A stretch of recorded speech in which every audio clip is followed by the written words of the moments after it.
Delhi car வெடிப்பு சம்பவம் தொடர்பாக உள்துறை அமைச்சர் அமித்ஷா இரண்டாம் கட்ட ஆலோசனையில் ஈடுபட்டிருக்கிறார். விவரங்களோடு இணைகிறார் நமது செய்தியாளர் வெங்கடேசன். வணக்கம் வெங்கடேசன். ஏற்கனவே இன்று காலை முதல் கட்ட ஆய்வுக் கூட்டமானது நடைபெற்றது. தற்போது இந்த இரண்டாம் கட்ட ஆய்வுக் கூட்டத்தில் யாரெல்லாம் பங்கேற்றிருக்கிறார்கள், எது குறித்தான ஆலோசனையானது நடைபெற இருக்கிறது, விவரங்கள்? வணக்கம்.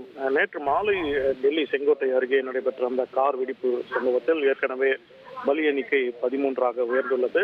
மேலும் 20 பேர் தீவிர சிகிச்சை பெற்று வருகின்றனர். இந்நிலையில் டெல்லி முழுவதும் உஷார் நிலை என்பது அறிவிக்கப்பட்டு காவல்துறையினர் தீவிர கண்காணிப்பில் ஈடுபட்டு வருகின்றனர்.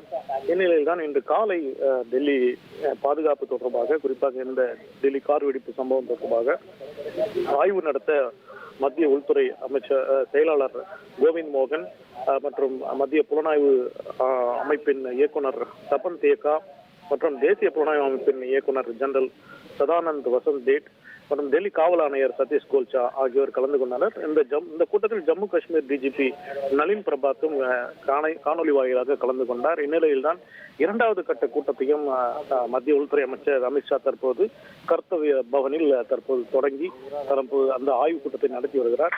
இதில் காலை சில விஷயங்கள் என்பது குறிப்பாக இந்த புலன் விசாரணையின் முன்னேற்றம், குறிப்பாக சிசிடிவி ஆய்வுகள் குறித்து விரிவாக விவாதிக்கப்பட்டதாகவும், தற்போது இந்த விசாரணை எந்த கோணத்தில் தற்போது செல்லுதா, ஏற்கனவே மத்திய அரசு இந்த கார் வெடிப்பு சம்பவ வழக்கை என்ஐஏ விசாரணைக்கு உத்தரவிட்டுள்ளது. இந்த வழக்கை முழுக்க தற்போது என்ஐஏ விசாரிக்க உள்ளது. நேற்று இரவு தொடங்கிய இந்த என்ஐஏ இங்கு முகாமிட்டு அவர்கள் தரப்பில் தடயங்களை தற்போது சேகரித்து வந்த நிலையில் இந்த வழக்கை என்ஐஏ விசாரிக்க இருப்பது மிக மிக முக்கியத்துவமாக பார்க்கப்படுகிறது. ஏனெனில் இதில் பயங்கரவாத சதித்திட்டம் ஏதேனும் இருப்பதா என்ற ஒரு நிபுணத்துவம் என்ஐஏக்கு மட்டுமே உள்ளதால் அவர்கள் இந்த வழக்கை தீவிரமாக விசாரிப்பார்கள் என்று எதிர்பார்க்கப்படுகிறது.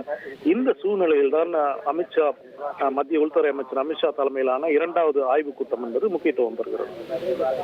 விவரங்களுக்கு நன்றி வெங்கடேசன்.